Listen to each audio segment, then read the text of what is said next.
Franchement, je vais pas vous mentir, le Japon, c'est un pays que je rêve de visiter. Comme beaucoup de gens, d'ailleurs, sûrement vous qui regardez la vidéo.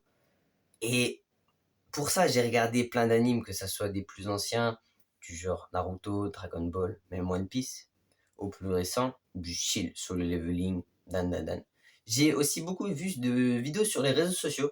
Faut qu'on en parle de ça parce que beaucoup de vidéos tournent à ce sujet qui sont tout simplement incroyables, du genre avec des paysages magnifiques, du genre comme ça, ou même comme ça. Vous vous rendez compte, c'est incroyable. J'ai même vu beaucoup de vlogs. Je vous conseille celui de Nolito, il est vraiment incroyable, vraiment. J'en ai pleuré même tellement il est beau. Je vous le présente, il est juste là, donc allez checker, ça fait plaisir en vrai. Genre là-bas, t'as l'impression que tout est incroyable. Je veux dire, tout est propre, tout le monde est poli, il y a pas de délinquance. Tu peux même aller au combini à 3 heures du mat, tranquille. Tu sais qu'il t'arrivera rien, comme on voit sur beaucoup de TikTok d'ailleurs. Enfin, bref, c'est un délire quoi. Il y a même des distributeurs qui vous disent bonjour. Vous vous rendez compte, c'est incroyable. Mais j'ai creusé. Et plus j'ai creusé, plus je suis tombé sur des vidéos un peu moins Instagrammables, qui parlaient de sujets un peu plus sérieux.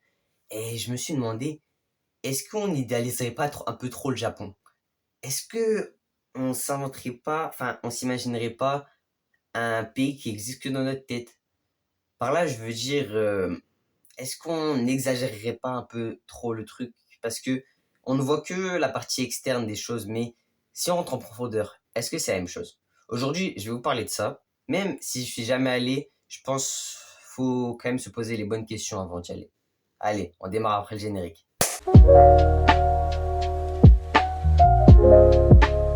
Quand on pense au Japon, surtout en 2025, bah, l'image qu'on a de ce pays, elle est super clean. Vous voyez, par exemple, Tokyo, 40 millions d'habitants, méga capitale quand même, ville high-tech, avec des noms partout dans les rues, de la nourriture stylée, des trains à la seconde, comme le célèbre Shinkansen que vous pouvez voir juste là.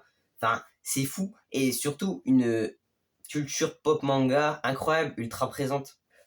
Et Stéphane d'anime, de jeux vidéo, ou même de la culture japonaise en général, eh ben, c'est un peu un fantasme. Parce que la vie là-bas, on dirait un mélange entre un épisode de Your Name, un jeu Nintendo, n'importe lequel en général, et un épisode de Netflix.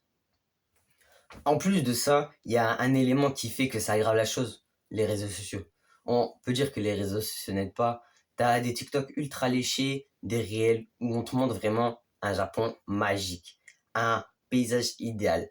Alors que moins souvent, on te montre les côtés plus galères, les moments moins beaux. Du coup, ben, on se crée une version du Japon un peu ultra idéale. Mais est-ce que c'est la vérité? Pas sûr. Alors attention, je dis pas que le Japon c'est nul, pas du tout. Mais je pense que c'est pas un monde parfait non plus.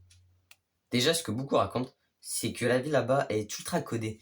T'as des règles sociales partout, par exemple celle par exemple de la politesse, où tu ne peux jamais dire non. Donc faut s'adapter quoi. Et si t'es étranger, même si les gens sont polis, respectueux, gentils envers toi, eh ben tu sens que t'es pas pleinement intégré. Genre, même si t'as le visa, hein, même si t'as la nationalité, tu restes un gaijin, du coup un outsider en gros. Ensuite, la pression, que ce soit à l'école ou au taf, eh ben, pour les Japonais, elle est énorme. Et beaucoup de Japonais font des burn-out, tombent dans la dépression, la solitude. C'est pas pour rien que le Japon a inventé le mot karoshi, qui veut tout simplement dire mort par surmenage. Donc, pour ceux qui ne comprennent pas, mort à force de trop travailler. Et puis, tu as des contrastes énormes. Par exemple, Tokyo, 40 millions d'habitants, ville high-tech, remplie de néons partout, ton cerveau tout le temps stimulé. Alors que, ben, il n'y a pas que ça au Japon. Le Japon, si on regarde par exemple le Japon rural, donc la campagne, eh ben, il est souvent abandonné, euh, coincé du monde un peu en déclin et un peu à l'abandon parce que beaucoup de jeunes fuient ces villages et laissent les anciens seuls.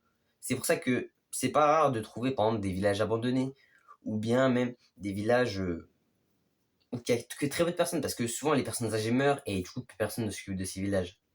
Enfin, tout ce qui est logement, coût de la vie, accès aux soins, eh ben, c'est quand même compliqué pour un japonais. Alors, imagine un étranger qui ne parle pas japonais.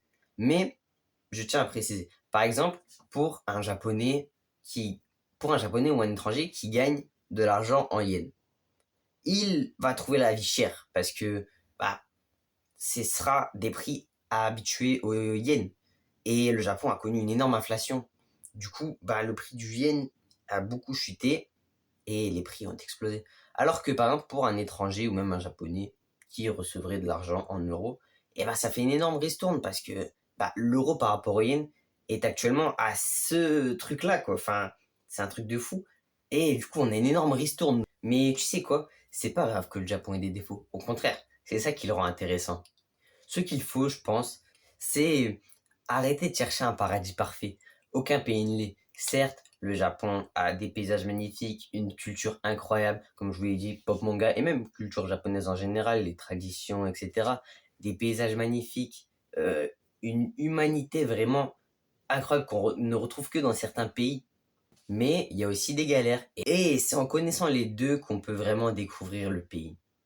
Perso, j'ai toujours envie d'y aller, voire même encore plus, mais pas pour y vivre, ni vivre un rêve d'animé, vous voyez. Je veux découvrir le vrai Japon, les bons côtés comme les mauvais. Certes, je vais avoir plus de bons, mais tu ne peux pas vivre uniquement du bien, si vous voyez ce que je veux dire. Que bah c'est comme ça qu'on a une vraie expérience et qu'on profite vraiment de son voyage. Donc, si toi aussi t'es fan du Japon, continue de kiffer, mais garde les yeux ouverts parce que rêver c'est bien, mais comprendre c'est mieux. Si t'as aimé la vidéo, dis-le moi en commentaire, balance ton avis, ça m'intéresserait grave. Dis-moi aussi si t'es déjà allé ou que t'aimerais y aller, ça serait quoi ton rêve par rapport à ça. Mais si t'as aimé la vidéo, n'hésite pas à t'abonner, à liker, ça me ferait extrêmement plaisir. Sur ce, je vous dis à la prochaine, bye bye.